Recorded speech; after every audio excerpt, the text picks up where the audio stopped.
Hello, lads and lasses. Hope you're doing well. Welcome to Cow Daily. This is the Friday edition to wrap the week up. One of the things that's been bothering us this week is just the proliferation of lies. Well, we know this come from the Tories, but also from Labour front benches, well, across the back as well. So what we're going to talk about today and we're going to debunk is this narrative that's flying about around Jeremy Corbyn. Stemming from the Prime Minister himself, who stood up in the dispatch box at PMQs and just straight up lied about Jeremy Corbyn. It goes on to the Leader of the House, Mordaunt, and also the Deputy Speaker as well. So before we get into all that, though, if you're watching this now, please go to the Cow Daily YouTube channel. That's youtube.com/Cow Daily. Link in the description of this podcast. And there you will find the ability to help us monetize the channel. So that would be really good. We're about halfway there now. So it'd be really good if you could go and do that, drop a like and a comment on it. It would be tremendous. Also, if you want to directly support our work on the regs, patreon.com/Cow Daily. That's patreon.com/Cow Daily. Shouts to Dave, who signed up today. Absolutely buzzing, mate. Thanks very much. Also, if you would like to make a one-off donation to our work, link in the description for PayPal. You will find it. Let's see who's in. Hello there, everybody. Joanne, Jacqueline, I think Michael was in as well, and others. Let us know if you're about and you're in. Right, let's crack on. Good people. Right, what I've got a series of videos here, which I'm going to show you in the order that it happened.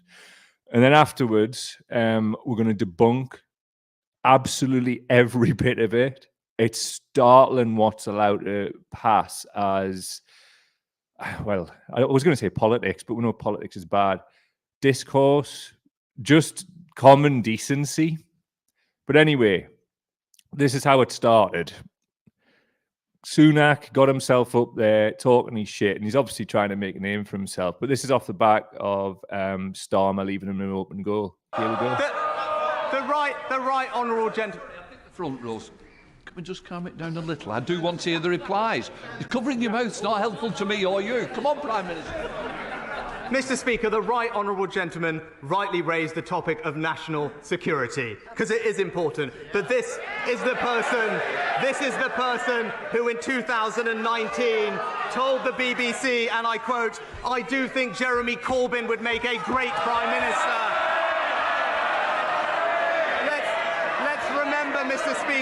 Mr. Speaker, let's remember that national security agenda, abolishing our armed forces, scrapping the nuclear deterrent, withdrawing from NATO, voting against every single anti-terror law we tried, befriending Hamas and Hezbollah. He may want to forget about it, but we will remind him of it every week, because it's the Conservative government that will keep this country safe. Well, he's an egregious little git, isn't he? But anyway, moving on. Remember that list that he read out, because we're going to debunk every single bit coming soon. However, this was Jeremy's response. The right. No, it wasn't. That was Rishi Sunak. Minutes. Point of order, Jeremy Corbyn. Mr. Deputy Speaker, I rise on a point of order concerning Prime Minister's question time yesterday, and I would like to inform the House that I have informed the Prime Minister, the member for Richmond, that I was raising this morning. Yesterday, in answer to the Leader of the Opposition, he made reference to me. He gave me no advance notice that he was making such reference, which is surely the convention for all members of this House, including the Prime Minister. And secondly, he gave a wholly inaccurate representation of the 2019 election manifesto, which he must have been fully well aware of, because he took part in many debates concerning the content of that manifesto during the election campaign. Could you guide me, Mr. Speaker, on how the Prime Minister could correct the record, and if I'm going to live rent-free in his head, at least he could accurately reflect what I think and what I say, rather than inventions made up by him or his office? I'd like to thank the right. Massive fan of Corbyn jumping into meme culture with the whole rent-free in the head thing. Keep doing that, Jeremy. Keep at it. Keep delivering them zingers, walkhead. But anyway, two things there. Corbyn should have been given advance notice, but that's not the main point. The main point is the lies, and they are lies because it's a matter of public record. We will be going through that, but it goes on.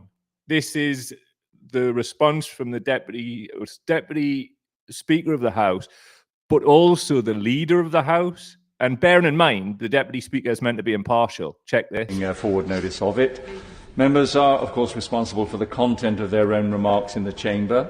In respect of what is said in the House, parliamentary privilege allows all members the right of free speech to ensure that we can represent our constituents and express our views without fear or favour. But this is a right that we must exercise with great responsibility. So the Treasury bench will have heard.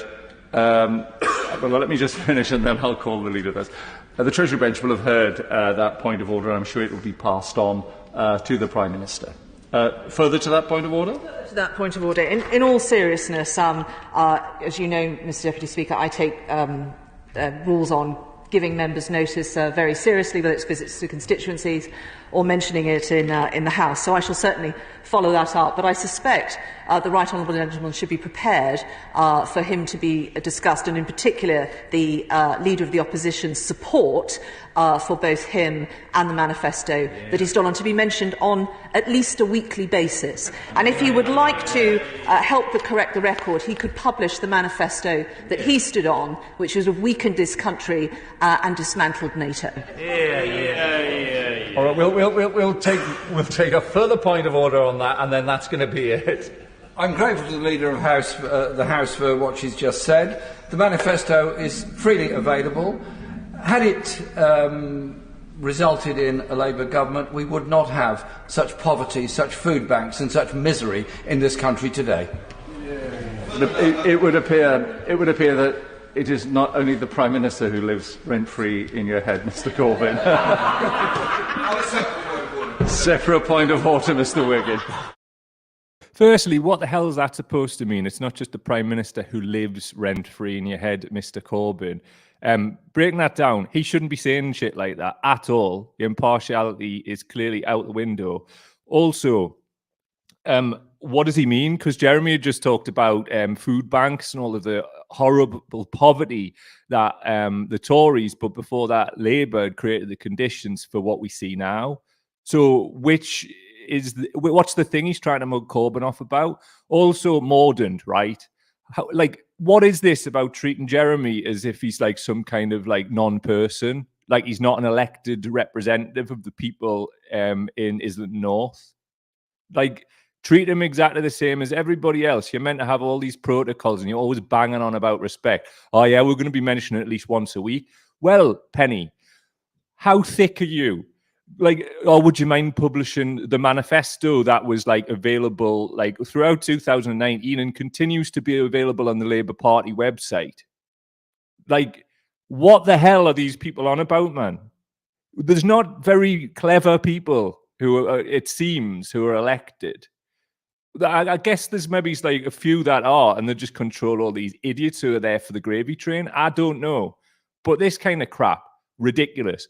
So, right, before we get into the debunking bit, let's take some comments. What has got power? Right, Joe McCauley saying, hello, Joe. Nice to see you, mate. Absolute delusion. She's a disgrace. That manifesto was the best this country would have seen and needed. It's obvious his manifesto would have not had us in the current shambles. Unbelievable. Absolutely spot on, Joe. Spot on. John O's saying, if StreamYard allows it now. John O, people suffering from poverty live rent-free in my head too. Same, mate. It's the reason why I'm getting up here every day and doing this. I was a community work for 20-odd years. Like, keep saying it. People have names and a face. It's not the poor, much like you think as well, pal. This stuff can't stand. If the media, who are absolutely, as we'll see later on, when we see a clip from Channel 4 News, the supposed good news, they're not fit for purpose, are they? Because they're not interrogating this stuff to the level it demands, which is the level of facts, which it doesn't seem to be a thing to do with journalism these days. So this is why we're doing this. Another reason, because it's not getting interrogated. Things will get done, and you'll see I've sourced like the debunking from mainstream sources, but it's not. It's about amplification, and it's this thing called the sin of omission.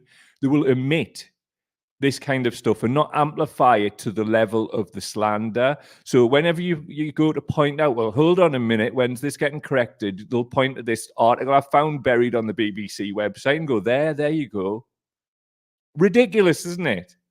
Compare and contrast. Like, nah, we can't have it. So if you're as against this as I am, please share this. If you want to support our work, please do, because we want to be here every day expanding and doing this more. We'll set up and develop this as far as you can fund it, because this cannot go on. We can't try and create change, certainly through the electoral system, and then just not have a media. And don't think it's just us doing it. There's loads of great outlets out there, and we're forming links with them every fucking day. But my God, you can probably tell I'm really aggrieved at this. So James Summers in Hollywood is saying it's 100% a gravy train, self-serving bastards in Parliament. +1 on that, pal, with you there. John Chiansky Wilson, BBC's report in Scotland is the same. We call it misreport in Scotland. Absolutely shite, aren't they? Completely not for us as the people, it would seem, at all. Dave Slaz, Jeremy Corbyn, indeed, my friend. Shall we debunk some stuff? Aye, let's debunk some stuff. So anyway, it's kind of easy to do. This is the Labour manifesto. You can find it at labour.org.uk from 2019. A cracking document. There was 163 economists wrote to the Financial Times at the time and said that Labour deserved to form a government based on the manifesto. You'll not see that reported very, very much, will you? But never mind. So what Sunak said in his points, supposedly the body bag Corbyn, was that he wanted to abolish the armed forces, he wanted to scrap the nuclear deterrent, he wanted to withdraw from NATO, he was supporting Hamas, we'll come on to that later, and he voted against every terror law, got all that covered as well. So what it says here, in the Labour manifesto, Penny Mordaunt, is this: the primary duty of government is to guarantee the security of people in the UK. Labour's defence policy will be strategic and evidence-led. Our security at home is made stronger when the security of others elsewhere is guaranteed too. So there's the preamble, all right? An incoming Labour government will undertake a strategic defence and security review to assess the security challenges facing Britain, including new forms of hybrid, cyber and remote warfare. This review will also take account of the climate emergency and associated threats of resource competition, involuntary migration and violent conflict. Honestly, it boils my absolute piss. Look at what we're seeing now with my involuntary migration due to climate and warfare and others. This was a well thought out document. Unbelievable the way it's been slandered and the people who put it together. Anyway, it goes on. Under the Conservatives, Boris Johnson refused to publish the report into possible foreign interference by Russia in UK democracy. And he had the cheek to call Corbyn, Vladimir Corbyn, in Parliament. That utterly wants to be released. But I suppose it's not in the national interest about alleged collusion. Anyway, trained army personnel under the Tories have been cut from 102,000 to just over 74,000. So Sunak sitting there saying that, they're the parties to secure the nation. Are they really? Armed forces and their families have been forced to live in substandard accommodation. Tories haven't fixed that, but yet they use all of this how's a homeless veteran? Look at all this invasion. Lies. Once again, utter lies. It goes on. Failing outsourced contracts have not been terminated. Our armed forces personnel receive below inflation pay rises for 7 years. The security challenges we face know no borders. Labour will increase funding for UN peacekeeping operations to 100 million. We will maintain our commitment to NATO and our close relationship with our European partners, and we will use our influence at the United Nations to support peace and security worldwide. Louder for the people at the back. Highlighted. The security challenges we we face no borders. Labour will increase funding for UN peacekeeping operations to 100 million. Highlighted, we will maintain our commitment to NATO. That is absolutely different from withdrawing from NATO. That's a clear lie. And they're basing it on this document, which Mordaunt is like, oh, maybe Jeremy would like to publish the... He didn't have to publish the document. It was the fucking Labour Party. It's still there. Like, what's happened within the Labour Party has led to this. We haven't got time today to deep dive into that, but there's a playlist on the channel. Should I vote for Labour? There's hours of this stuff there. So please go watch the playlist so we can keep this moving.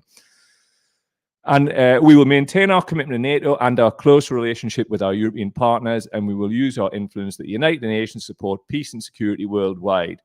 So what they're really saying is like they were going to go in there and use their vetoes to stop wars and things like that. That's what this is really about, and that's the coded language that we've got here. But a matter of public record, as you see on the screen there, Sunak, liar. It goes on.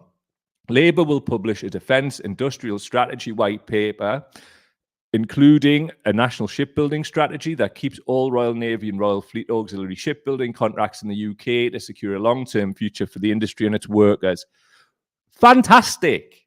That's what we need. We need the jobs to come back. And who are the people who've outsourced them around the world? The fucking Tories. And I swear to God, the Labour right and the Blair right would do exactly the same.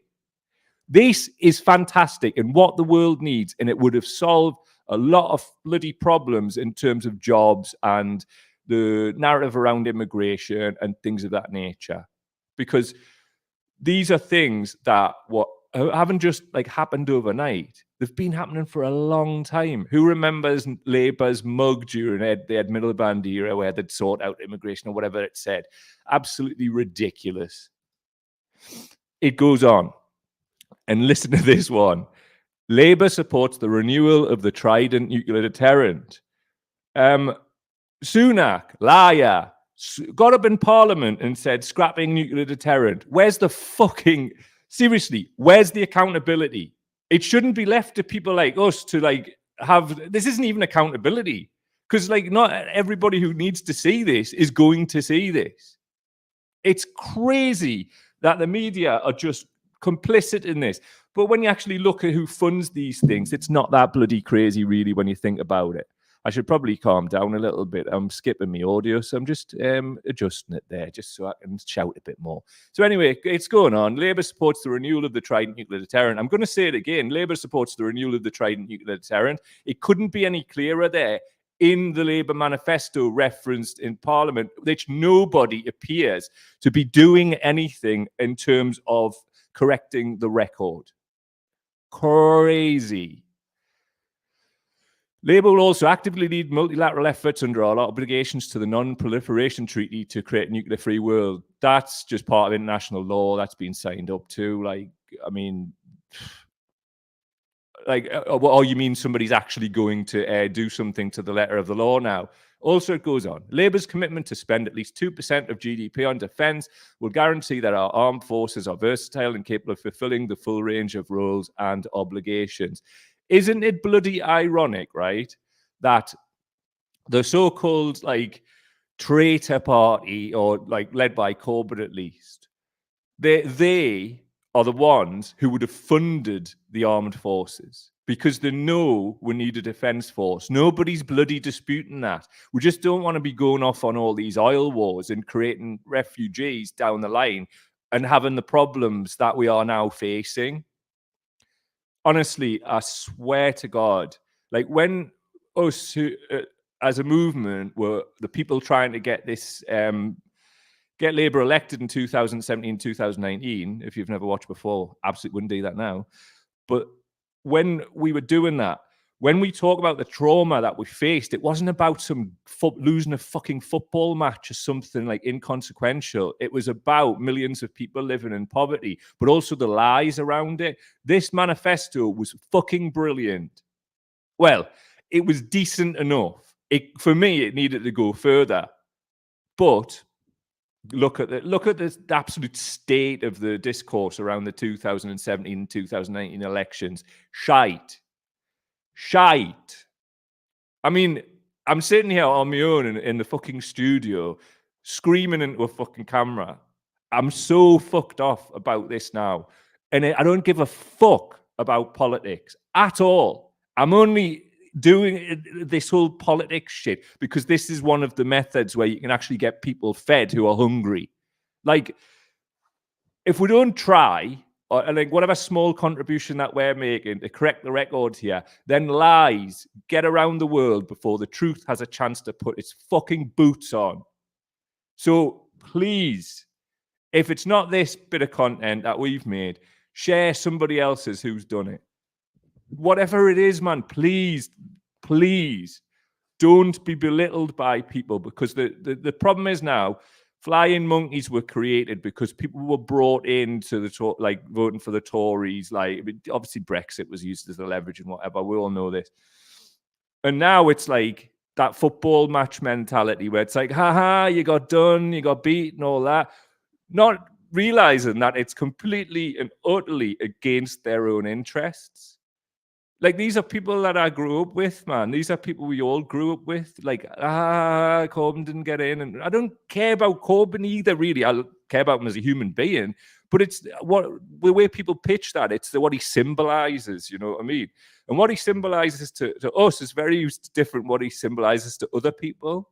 But it's quite often because, like, people actually took the time to find all this shit out for themselves. Right, so there was another point here that Sunak brought up. Voting against every terror law, right? Now let's interrogate that. And this here from the BBC. Just bear with us. I'll just make this full screen on a screen sharer. So anyway, this is the actual crack here, right? So this is from the BBC reality check from the 1st of June 2017. So we're currently in 2022, and this is 5 years ago, right? There's a quote here from the Home Secretary at the time. Excuse me. I'm shocked that Jeremy Corbyn, just in 2011, boasted that he had opposed every piece of anti-terror legislation in his 30 years in office. Now, I mean, like, we can take the word boasted out because Jeremy doesn't really do the boasting thing. I've never seen him boast about a thing in his life. It would probably make him incredibly embarrassed. But anyway, further quote, this from Jeremy in the same BBC election debate. Can I just remind you that in 2005, Theresa May voted against the anti-terror legislation at that time. She voted against it, as did David Davis, as did a number of people that are now in your cabinet because they felt that the legislation was given too much executive power. Oh, isn't that bloody interesting? So anyway, we're going to like cherry pick from these because it's got different examples here. One of them being the Terrorism Act 2000. Theresa May was absent from the final vote. Corbyn voted against it. Fine, no problem. What we have here, Anti-Terrorism Crime and Security Act 2001. May voted for it at the second reading. Corbyn voted against it. Okay. 14-day detention, though. This was a measure contained in the Criminal Justice Act 2003. Boo, boo, death of all raves. Decent ones anyway. Which allowed the police to question terrorist suspects for up to 14 days.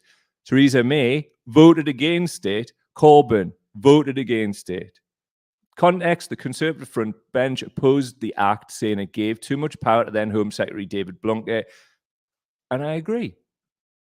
And as should anybody, because Blunkett was a fucking mayor. Right, one more. There's loads more. Control orders. The creation of control orders was contained within the 2005 Prevention of Terrorism Act, a form of house arrest. Control orders were replaced by Terrorism Prevention and Investigation Measures, or TPIMs, in 2012. May voted against it. Corbyn voted against it. Context. The Conservative front bench opposed the act. David Davis, who was Shadow Home Secretary at the time, said the legislation had clearly been very badly drawn up. Mr. Corbyn voted against it. He has previously described control orders as damaging to community relations. He said they make people less rather than more cooperative with the police and everyone else. Right then, as we can see, right? Further lies out of the mouth of Sunak, which is, I mean, how we all know he's a liar. I mean, I've still got problems with him for leaving us virtually destitute during the pandemic. Got £0 fucking pounds. Cheers, pal. You fucking dick. And then they like went around lying that like everybody was looked after. Mint, nice one. Cheers for that. But anyway, moving on from that, because it's not about me, is it? So we've already debunked these points. Abolishing the armed forces, what a load of shit. And I mean, if anybody at all is believing that, then they're probably absolutely off the nut, or they're just so pickled by propaganda, or both, that like they just don't know how to like perceive reality anymore. Also, scrapping the nuclear deterrent. Well, we've proved that's a load of shit. And I mean, geez, man, another one where like you believe this shit, man. Go and read, man. And withdrawing from NATO clearly debunked it as well. Voting against every terror law. Well, contextually, so were the Tories at the time. So were people that were in the fucking cabinet, and so did the fucking Home Secretary, David Davis, on some of them. Like, this is the thing. Where's the media interrogating this man? It shouldn't be left to some dafty like me to be doing this. Please tell me if there's anybody else like sitting down and point by point in this in good faith, because guess what? If I thought that any of this had any veracity, I would say, Alice would say, anybody involved with Milk the Cow would say, this isn't like some kind of partisan thing. It's about the truth. And the truth should never be left on the shelf, man, ever. So the last point, right, is Hamas, right? Always bandied around. And I think the best thing to do, right, is give Jeremy the word on this, because it's affecting him. So this is what he said when he was like fucking interrogated, but not in a good way, by Krishnan Guru Murthy, who might call Brexit people cunts and then get stood down for a week. But check this out, man. Such bad faith. On affairs. Why did you call Hamas and Hezbollah your friends? What I did was spoke at a meeting in which I said I wanted all people involved in the Middle East issue to come together and be able to have a discussion, to be able to discuss. Can you allow me to finish? Do you mind? Yeah, but I asked you a question and you're ignoring it. No, I'm not ignoring the question. If you'd give me a minute, I'll answer it. The point is this. Friends? Listen for a minute, if you don't mind. I spoke at a meeting about the Middle East crisis in Parliament. And there were people there from Hezbollah. And I said, I welcomed our friends from Hezbollah to have a discussion and a debate. And I said I wanted Hamas to be part of that debate. I have met Hamas in Lebanon, and I've met Hezbollah in this country in Lebanon. I've also met... Are they your friends or not? Can I finish? Are they your friends or not? Can I finish? I've also met... Well, you can't if it's a long answer. Look, the issue is this. You are not prepared to discuss the whole issue of the Middle East. You're not prepared to discuss the wider question. The wider question is, Hamas, Hezbollah are part of a peace process. Even the former head of Mossad says that there has to be talks involving Hamas. I've also had discussions with people from the right in Israeli politics who have the same view, possibly, that the state of Israel should extend from the river to the sea, as it is claimed people from the Palestinian side do. And I'm very happy for you to make all of that clear. But I'm saying you use these words, friends. Now, are you saying they're not your friends?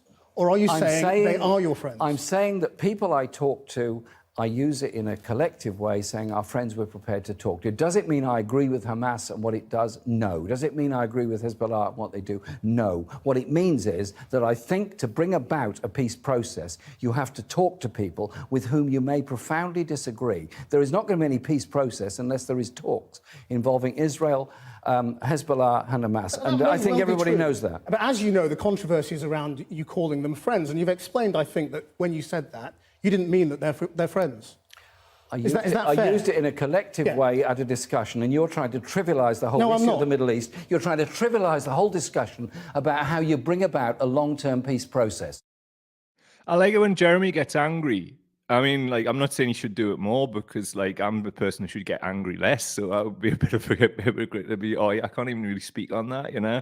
I'd like to be more calm like Jeremy. But I think Jeremy should be a bit more aggy because I like it. I like this version of him. He's well within his rights to, like, utterly push back against all of this crap. That was such bad faith stuff. Christian would go, oh, well, your answer's too long. Well, you asked a question, so shut up and listen. How about that? Learn to interview somebody and not, like, interrogate them, which is what is a clear agenda. That should have been the end of it. We all, like, bloody hell, I call people my friend all the fucking time because, like, I may not like them, right? But, and I'm sure we all do this as well. It's a collective term. If you're trying to, like, especially establish peace talks, which is, Jeremy's done that all his life, the whole IRA thing and all of that, without Jeremy, Mo Molan wouldn't have been teed up to, like, help with the Good Friday Agreement, and Blair certainly wouldn't have, like, claimed all the fucking all the credit for it. But then that's been flipped around and propagandized against Jeremy. And we've all seen it. And anybody like us and yourselves who points this out get called cranks. Isn't that really, really weird? Weird if you don't know what the hell's bloody going on. What the problem was, right, for the establishment, Jeremy challenged them in 2017. And as you've seen by the manifestos from 17 and 2019, they were absolutely quality, fully costed, and would... If you look at the state of the country now, the country wouldn't look like it does now. I mean, like, how that could even be debatable, other than the fact that these vested interests would have moved against them anyway, so that could have stopped it. But doesn't that just expose the establishment? And wouldn't that have been a good thing at the time too? Because we could actually see what we're really dealing with here, which is, as we've seen from the Labour files and the Ford report and other places too, there was a hell of a lot going on internally within the Labour Party. And where are the people, right, standing up for Jeremy and supporting him now? Socialist Campaign Group, where the fuck are you? At least yous. You're gonna, like, I haven't even seen yous compose some kind of mean tweet or some daft letter. That means fuck all. Like, it's about time that so-called socialists stood up. Look at what's happening to Ian Byrne within the party, MP of the year and a really sound bloke. They're trying to deselect him. And if it's not him, it'll be you next. Or you're just waiting for that, like, is that what you're doing? Are you just waiting to get deselected? And I can only think it's because of the salary. I don't understand, unless you've been lent on elsewhere, why you aren't coming out and pushing back against this. Because these are all clear lies that Sunak is standing up and saying. We know it's not coming from the front bench. Starmer's not going to do it. This was triggered because Starmer has an absolute Achilles heel and open goal, and rightly so. He's absolutely and utterly made himself look like a right dafty, because the Tories can just keep mentioning these things about, like, because he participated in the slandering of a good man in Jeremy Corbyn, and now he's intimately linked to him because he was doing the duplicity thing, certainly during his leadership pledge campaign lies. He's a liar too. He broke every one of those 10. The entire system is fucked.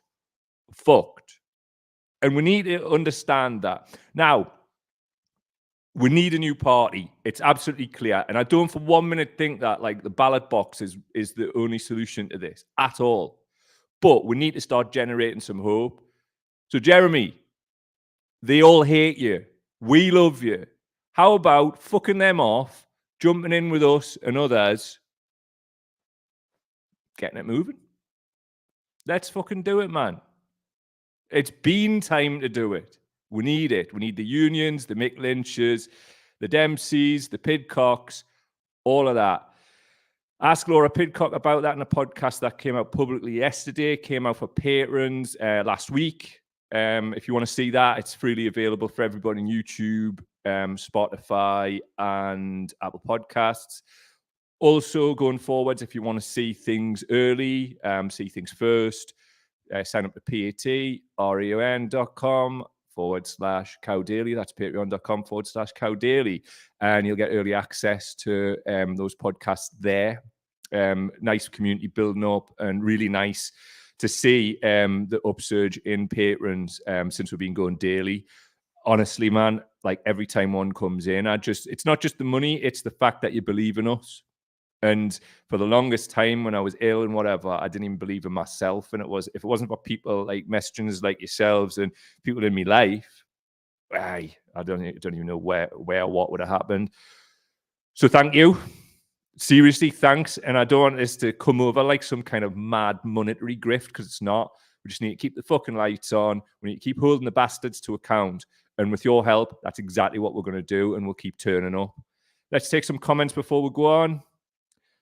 Right. Jacqueline Hemmings is saying, basically, they're committing slander against Jeremy Corbyn and they probably can't be held accountable for it. Well, let's start developing systems of accountability. Let's start doing it. Nobody's going to come along and do it. Let's do it, man. Let's set up a fucking party. Let's do it. Let's do it. So Joanna's saying, be good podcast with Laura. It is, mate. And Laura's the one who makes it. She's absolutely one of your own. Zoe's saying, 100% behind a new party. Miss Gillam is saying, let's get the forum buzzing. Indeed. What we really want to do is move away from Facebook. Like, simple as that. And I'll tell you why, like over there. But we're going to start using that a hell of a lot more on Discord and obviously the Patreon side of things as well. And it would be better if we could talk privately about certain things that would get banned probably from social media. And no daft. I mean, yeah, we're on Facebook now. Bye. Can't talk about that. So Michael Dines saying, thanks for watching on YouTube as well, Michael. There's nothing wrong with anger. Very little social changes come about without the use of targeted anger. We have to learn to channel our justified anger to make it useful. I agree, mate, we do. And I need to get better at it. Absolutely. Anyway, please do comment, rate, and subscribe, all that good stuff. If you can, become a patron and support the advance of this work. I'm banging into it at the minute, and I'm absolutely blessed that I'm healthy enough to be able to do this. And I'm just going to ride this train as far as it can go. And with your help, I swear to God, we can do whatever you want. Moving the mountains like we're the shaman or something. Anyway, catch us later, pals. Much love to all, as ever. See you on Monday, potentially over the weekend. So keep your notification bells on, because the odd time I might pop up, something happens, and we're going to probably do some kind of Sunday thing as well at some point. Also going forwards, you see behind, got the decks back out and all of that. We're just going to just start doing some like mad radio shows, music, and I might do the odd live mix or something like that, just for the crack. So sign up to the mailing list and you'll find out more. Links in the description. Cheers, chaps. See you Monday, if not before. Much love.